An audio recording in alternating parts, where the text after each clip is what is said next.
Hello and welcome back. Today we are continuing our Crusader Kings 3 run in the Princes of Darkness mod, which is vampire based, but it has all manner of dark beasties, such as who we are playing, which is we are playing a demon, Lord Ares, and we are progressed pretty far. Previously, Ares had peaked in high school, but now he's he's back to being his best self.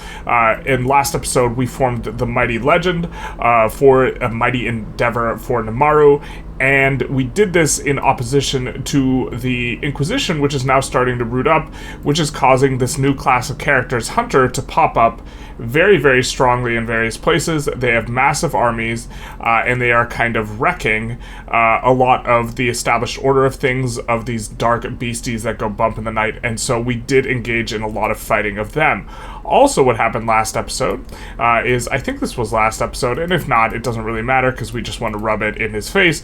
We kidnapped and executed our dark nemesis, Camilla, and we made him love us, and we bound him to us in eternal servitude as a wraith. He was previously a vampire.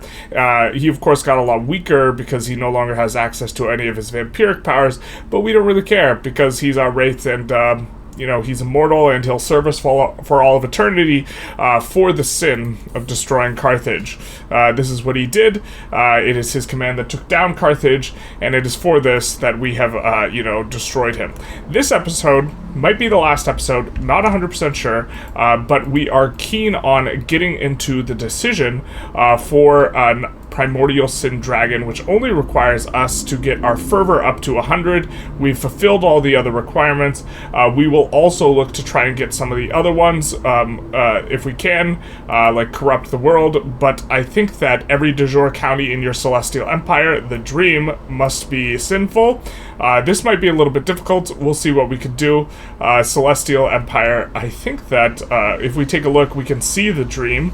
It is this here, and it has to all be part of our religion, which we, of course, founded the 7 deadly sins. We started out with the sin of wrath, and then we moved on to the 7 when we united all the demons. And so I guess we could go for Dream as well as part of what we're actively pushing, and maybe that makes some sense. Probably start with Georgia in Easter Lords and look to work our way in to kind of more interior territory as part of our thing. And so without further ado, let's go on playing as Babylon. So I'm not really sure what this is about, but he auto-annexed all our territory here in Mesopotamia. This gentleman here, who's a hunter, and this was without a war. He just auto-won it. It's not in the wars nearby one, where he just auto took it. I don't really understand what's going on. I think I'm gonna load and try and figure out what this is, but yeah, he just has all this territory now. None of it's been assigned, none of it's been partitioned. It's been partitioned from us without a fight, which I don't think is appropriate. Because maybe we just try and fight him ourselves or something, but this is really obnoxious if this is just how this works. The hunters just auto-annex a bunch of territory. Alright, so we tried making the kingdom title for Mesopotamia, and that was not effective for preventing this weird annexation, nor it was declaring war on these guys. We had created the title, and then now it's gone away. When they do this, they take 2 kingdoms just for free, and it looks like the Duchy of Samara is exempt, as well as the territory that is under command of Lady Lucida. I'm not sure if this is some sort of, it's because they have high learning or Diplo that they don't get auto-annexed. I assume it's because, well, I don't know why her territory didn't get annexed, but for her, her main base is outside of the 2 kingdoms they auto-annexed. So we'll try and figure out if there's anything else we can do to, prevent this strangeness. Because it's one thing if they have a massive army and they just roll over us, but it's another to just, freely, game mechanics annex. This doesn't really set well with base, so we'll try and see if we can figure something else out and reload. Okay, so for Lady Tabitha here, it looks like all of her territories did get grabbed. She just got ejected to her subjects' territories, which were in a separate kingdom. And also, for her, it does look like some of her territories get grabbed as well, just not any of the ones in the kingdom, but these 2, and then a smattering of these get to stay. I'm not really sure exactly what's choosing when stuff gets annexed, but it looks like they're annexing these two kingdoms just entirely with like some weird exceptions. I mean, we could try forming this kingdom as well, or the kingdom for this, you know, de jure. We could create this title as well. We have the title of we did it so that we had the title of Kingdom of Mesopotamia, and it'll happen in a few moments, like where they'll just annex everything, because we saved right before this happens. No one rides mine but me, our brave horse, and here it is. We just get annexed here, and I like, if this is gonna continue, like, this is not something we really feel like playing, because we can't possibly do the thing where we convert all the dream to wrath, right? If we are just subject to getting auto-annexed here, which is, I don't know, I'll take, we'll look a little bit more, but other than that, we might just, like, kind of finish things out then, like, because I don't want to, if the hunters could just do this, I don't understand.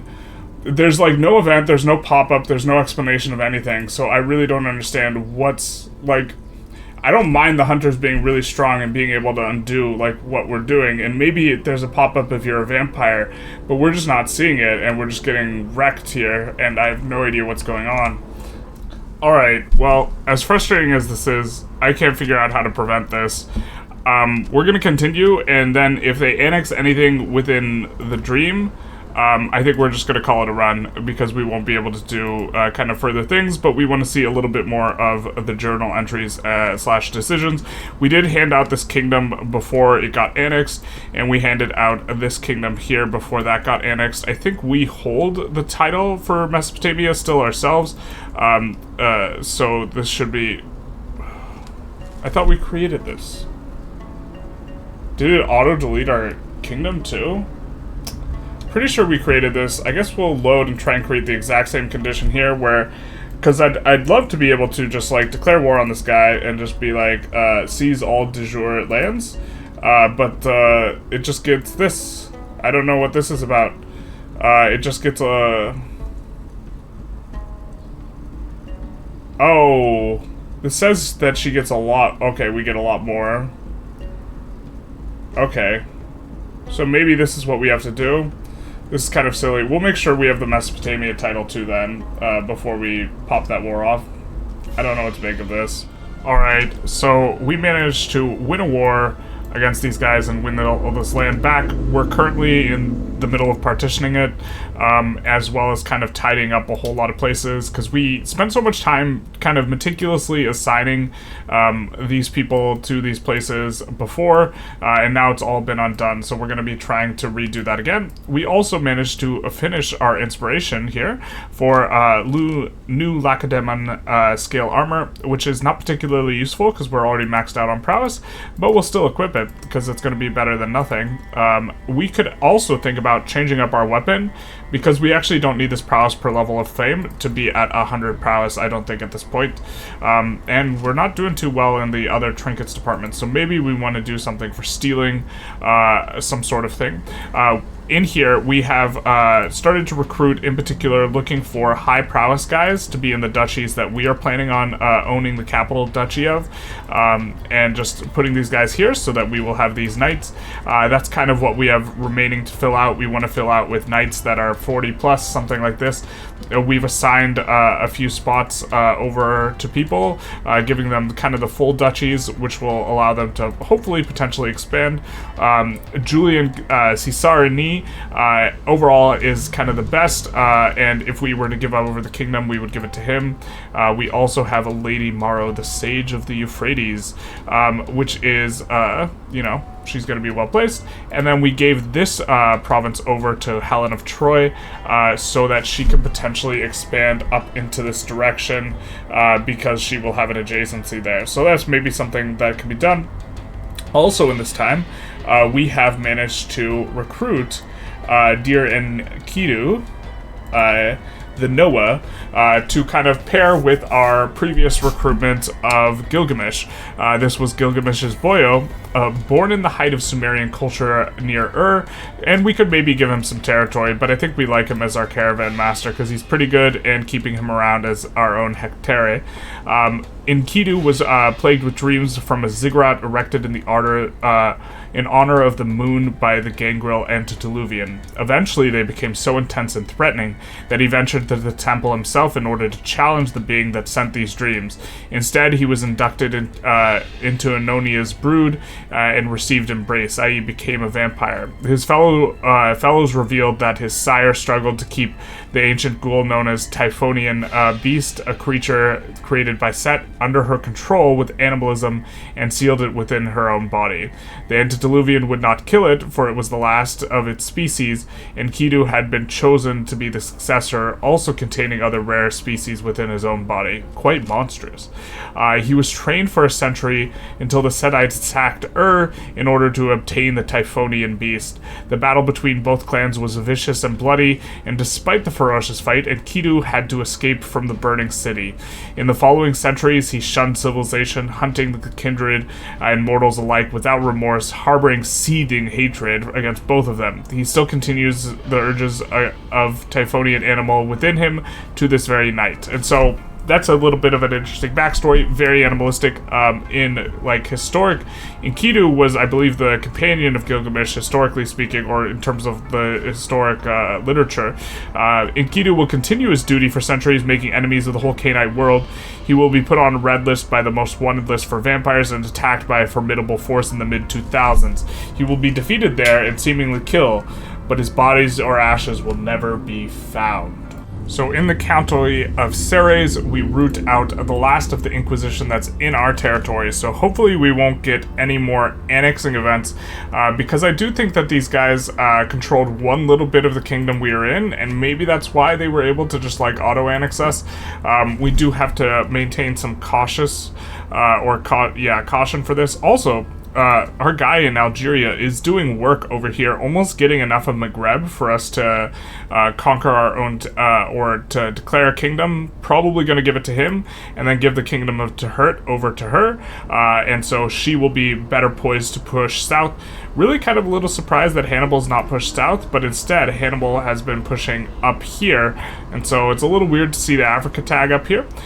We do see some various kingdoms. We did make the kingdom of Jazeera and Syria to hope to try and manage some of this stuff, and expecting to see Lucida de Aragon to push south and kind of reclaim a big portion of Syria. We still, of course, have Bizar in control of this kingdom here in Thessalonia, and we have this, I don't know if she's made a kingdom, I think she still has a duchy. We could eventually establish a kingdom for her, and she is pushing north, kind of cutting off Bizar from expansion, which is a little bit annoying, but Bizar is reclaiming a lot of this territory down here from kind of some of these independents. And then we have over here, man, the Duke of Romanga is on an absolute tear. He has enough of Burgundy for us to declare him the ruler of Burgundy. He's almost bigger than what we would want, but he's just pushing into this territory here, and so he is quite strong. And I think to celebrate this sort of victory, in some sense, over the Inquisition, we are going to host our first feast, because we haven't been too good of this. Of course, we could do a festival. Well, let's do a feast here. We're going to do a feast first. We're going to do a lot of these events. Notably, I just wanted to point out, in Rome, we have upgraded the Colosseum to the 2nd level, which allows us to hold gruesome festivals, which I think is what this is about, and execute prisoners by feeding them to wild animals, in addition to some additional tax. We're also upgrading the tacky statue building up to here, which is going to give us more scheme power, personal scheme power, and popular opinion. But anyways, without further ado, it's time to host a feast, and of course we want a legendary feast. We do not have a promoted legend. We do not have a forever infamous perk, so we will host a regular feast, and we could do it in, we could do it kind of anywhere here. I think Byzantium is kind of central in our kingdom, and we won't have to do too much here if we want to host it there, but also we won't travel. we'll take a look at some of the options we can have for our feast and then host it on up. We decide to commemorate this feast to Lady Gulfora, the succubus, who has been with us since the very beginning.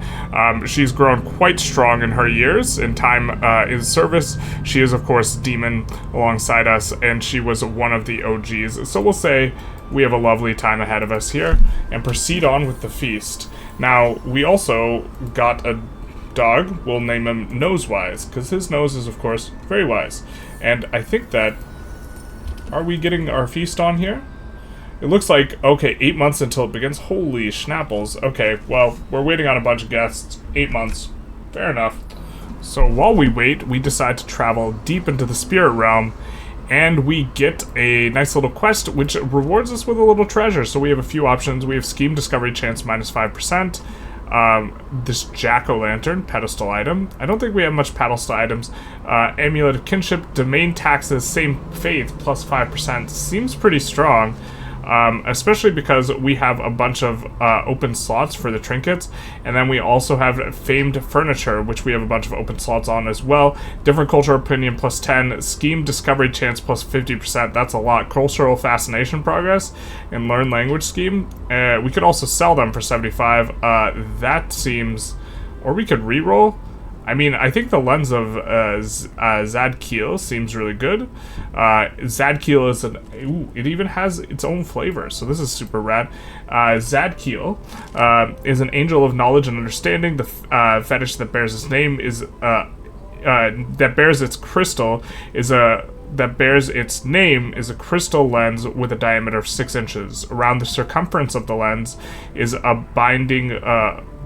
formula written in Eno Clan, which is the language of the angels. When a mage peers through the lens of Zadkiel, anything he sees is translated for him by the angel bound in the crystal, keeping in mind that demons can be bound to objects.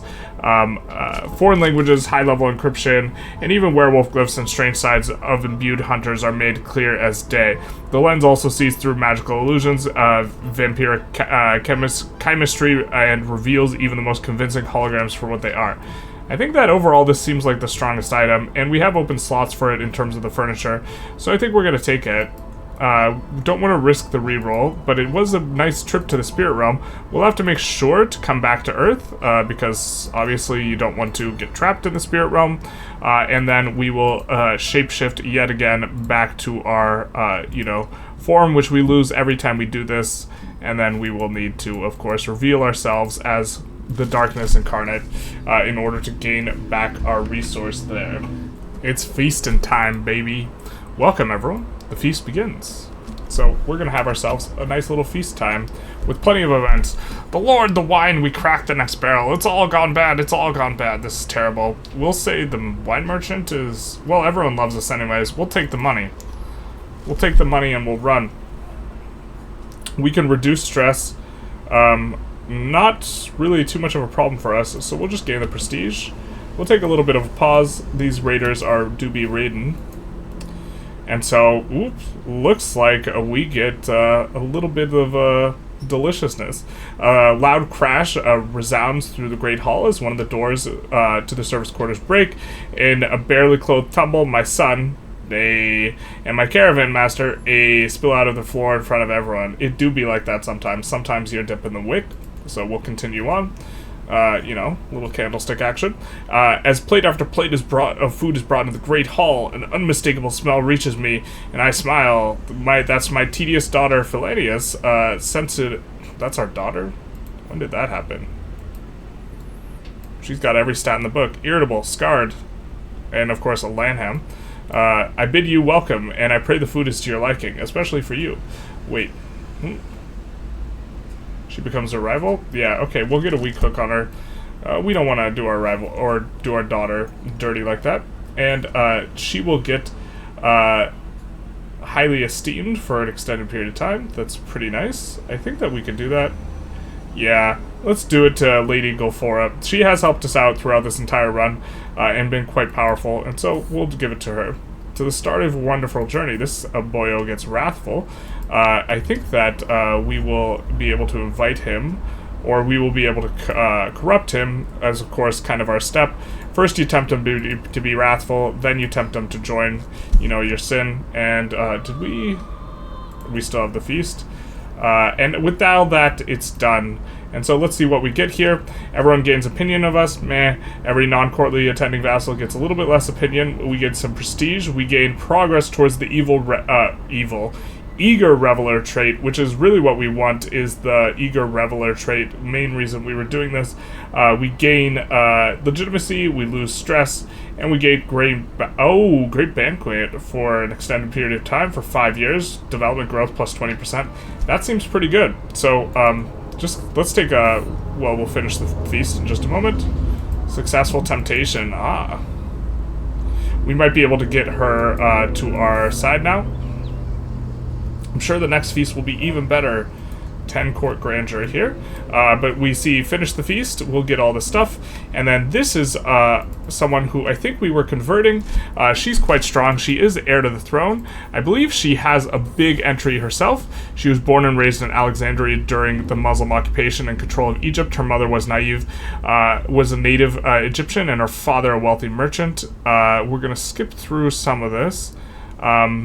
In the future canon, she was taught by the best. In the shows, she will rise to become the Del Ro, or leader of the Tal Mehera, one of the most powerful Canaanite societies in the world. But I believe that she is one of the characters that's pretty nice to play as at game start and go for Armenia. And she's heir to the throne of, like, Armenia, specifically the Black Throne, or the area in this region. But now she has been willing to convert to being, she's converted to being wrathful, not... we still got to corrupt her. But once we corrupt her up, I'm thinking that we will be able to offer vassalage to her, and this will be good enough for us. And then what we can do is we can give her control over a large kingdom. Does she already own the kingdom? That's already her title, the Kingdom of the Caucasus. Or is that her title? Really? She really has a kingdom title. Wow. Oh, how the mighty have fallen. That's no good for her. It looks like she's allied with Georgia, though. So I do believe they're fighting some of our guys, attacking Armenia. Okay. Well, interesting enough. Alright, a little bit of a moment of truth here. She does convert to the Seven Deadlies, and we finally notice where the Caucasus were. The Caucasus were, of course, in the Caucasus. And so, will we be able to offer her vassalage? No, because she's a queen, and she's ambitious. What if we do... Nope. Well, we could try and seduce her. I don't think this is going to make a substantive difference, though, which is a bit unfortunate. We do want to get her, so we'll put a pin in her, just in case something comes up later. If we end up having to kick her out of, our empire, because we are trying to do that journal, then we will do what we have to do. Also, we've been losing fervor for a while now, and I am less familiar with the mechanics here, but it seems to be the case that we are struggle busing. The size of faith is giving us a significant minus, so maybe we're too big, just like that car that's backing it up outside, you know what I mean? And so we'll have to try and figure out some way to, to back it up. It's time for us to wake up another powerful vampire to maybe serve us, and so this time we're going to be trekking into kind of this, let's call it Afghanistan region, also trekking back through India, looking to pick up a decent chunk of these for stewardship and other types of experience, which is going to be nice. Camilla, of course, will be our great leader, not our nemesis, except we killed him and made him our wraith, which of course is fantastic. We're going to start traveling, and we are going to find the lair of the dear person with whom we are trying to awaken. Just to take a look at who she is. She's the goddess of war of love. We're the goddess of war, and we're looking for some love, which is why we're going to be waking her up, of course, and maybe we'll marry her. She's not a demon, though, and we still have to convert her, so there is stuff to be done. But she will be, at the very least, even in torpor, she has 40 prowess. She'll at the very least be 60 once we get rid of this torpor, and once we recognize her, all of her stats will go up as well. She'll be pretty strong. I'm a little surprised she doesn't have a journal entry, but in any case, we're waking her ass up. Obviously, it had to be a labyrinth, so we're trying to wake up Anath now. Your target built or borrowed a bunch of underground caves? Wait, built or borrowed? How do you borrow a cave? Okay, and it's hold up there. So we're gonna have ourselves some tests, and man, this is a little bit of one. We have no chance of losing the trail, but we do have a chance of getting hurt. We want to awaken and recruit them, of course. And we say you won't refuse my offer. Now, it's basically 0% chance that they refuse, but once we recruit them, we are going to have a little bit of a problem in that oh well, they'll just accept our religion instantly, of course, naturally. And so this is going to be our new, kind of guy that we have, or gal, rather, who has 56 prowess, very, very nice, and whopping 31 martial. We don't really have a place to appoint them, like title of right now, but they're going to be quite useful, and now that she's woke, we can do some stuff. Eager Reveler. Could we take her as our concubine? I think if we take her as our concubine, she's also less likely to leave. And we do have a slot. We definitely don't want her to leave because she's pretty powerful, so I guess we'll just do this. Also, it's nice and on theme. Goddess of War and Love. We'll take her. I don't think we can marry her, can we? Oh, we can marry her if we wanted. Is this the ideal spouse? I mean, we're the god of war. She's the goddess of war and love. So maybe that fits. For now, we'll just do concubine, though. We'll see what comes. We obviously can't have kids with her because neither of us are able of producing offspring, like, in the normal way. We have here the ability to expand our dynasty up to home estate, which is going to be quite nice because this is going to increase our domain limit by 1. We now have completely filled 3 branches, which is quite a bit, and Babylon's looking pretty caked up. We're starting to push, or our allies rather, our subjects are starting to really push around various people, although this isn't a war between them, it's a war between Armenia and Georgia, so that's that, but they are kind of cleaning up the borders, as it were. Who's occupying you? You're attacking King Jamal, the undefeated of Persia. Yeah, well, that makes sense. That you're maybe having a little bit of a time against King Jamal, who is quite strong, although he's having a slight time with you, and I suppose you're sieging this down. Wow, okay, interesting. I wonder who wins that. I assume King Jamal's gonna win that. This guy is the most caked up guy other than us, in terms of having a really high prowess, and so... But the Helen had an interest in the region because of this little county that we gave her over here. So that's, or I assume that's the reason. So that's nice. But it's becoming apparent to me that our fervor is just going down because our faith is too large anyways. And I don't think we're actually going to be able to do this journal entry, Primordial Sin Dragon. Normally we would be able to do it, if we just founded a new religion. So the fact that we didn't do it immediately after founding a new religion, I think maybe bricked us for forever on this one. So that is a bit unfortunate because I would have liked to have gotten this event. And we can't reform the religion again because, oh wait, we can? I think that we are not allowed to do it because we've already reformed it as our character. And so I think we're stuck with it. Sometime down the line now at this point, but we have conquered most of the Mediterranean at least. Alright, so I think it's going to be a little bit difficult for us to achieve either of the tasks that we have set before us in terms of doing either of these decisions. Both the Primordial Sin Dragon as well as Corrupt the World, which requires every de jure county in the Celestial Empire to be sinful. That's going to take a really long time to convert everything. To be fair, our subjects are doing some converting, but it's not a whole lot. And this entire range, we haven't even conquered all this. And so I think it'll take a couple of episodes, and at this point, it's looking like we might get access to Spheres of Influence soon, at least at the recording of this video. And so I think we're also going to conclude the run here. And so I think we just wanted to kind of cruise through some of the stuff that we've done. We established Hannibal Barca here in North Africa. We spread our sin and kind of founded the religion of the 7 deadly sins, unifying all manner of demons to us. We pulled in the demon of pride, which was her down here. She is the queen here. We pulled in the demon of sloth, is somewhere around here. Where are you at, sloth? That's not sloth. This guy is the demon of sloth, the master of toads. Up here was the demon of lust, who's he's not converting very aggressively, or actually maybe he is. Let's see. Okay, he's converting some, and there's a couple other demons. The ones that we weren't able to interact with are the ones that are like over here, something like this. I forget which sin. It's either greed or envy, and the other one's just not present, because the two are very similar. We also, did a whole lot to increase our stats. Our stat line looks very nice. 49, 33, 29, 26, 56, and 100.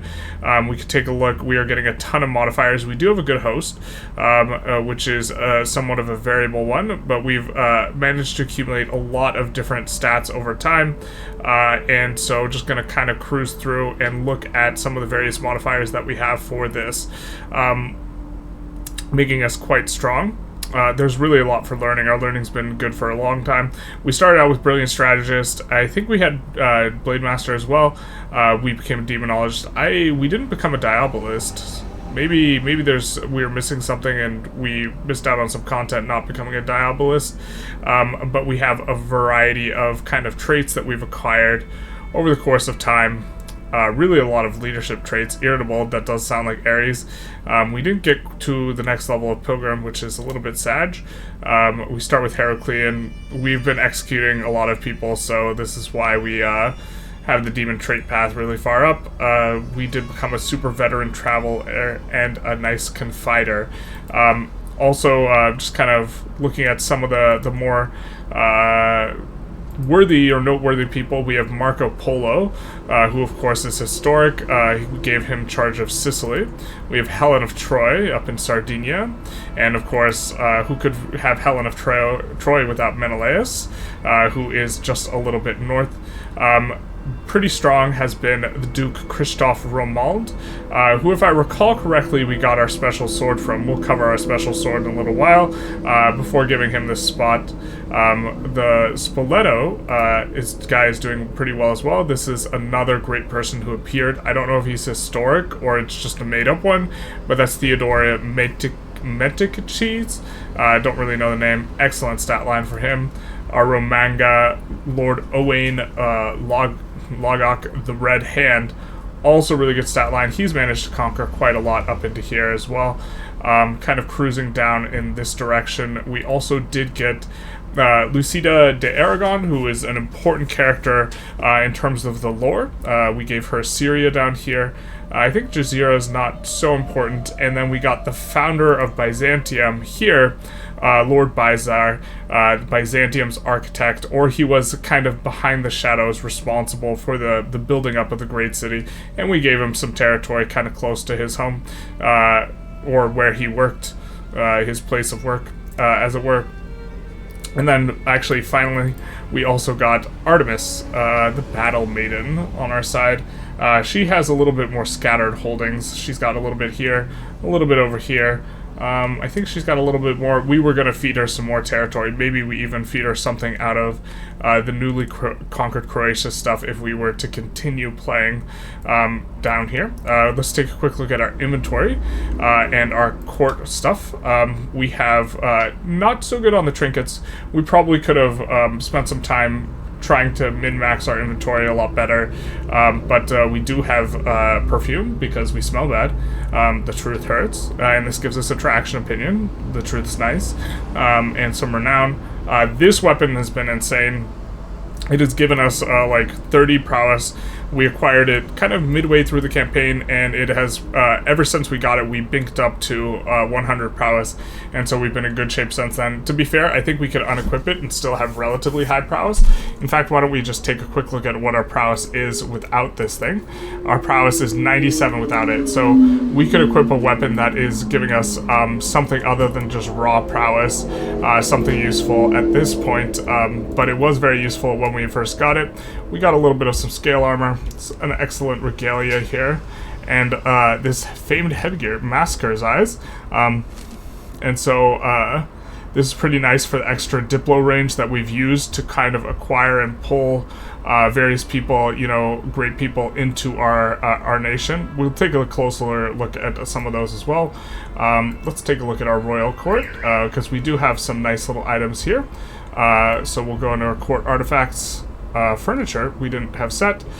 Here was a book that we acquired pretty early in the campaign, gives +1 to each stat. We got it from a place in Babylon. Ooh, we can put in a wall ornament, I suppose.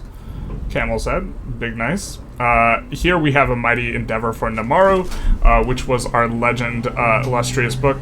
Pretty nice, giving 3/3. We have Baylor's Crystal Eye, which is one of the items that we stole pretty early in the campaign. We have the Alexander's Armor. Oh, at some point we lost the Holy Grail. We had the Holy Grail. I don't remember what happened to it. Okay, but we have Alexander's Armor, this ancient set of linen armor, said to have once belonged to Alexander the Great. No longer fit for wear, but it is nice for display. We have Ibn al-Kabti's urn. It's a nice urn. And the Oxus bracelet, which is giving us some stuff. We also have this Lens of Zadakel, which is giving us a decent chunk of learning, which we discovered in the Spirit Realm.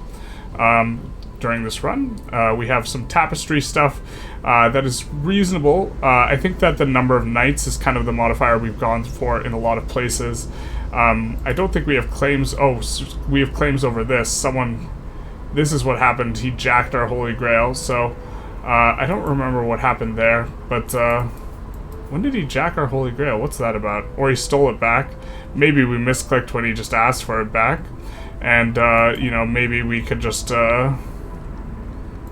you know, challenge for artifacts.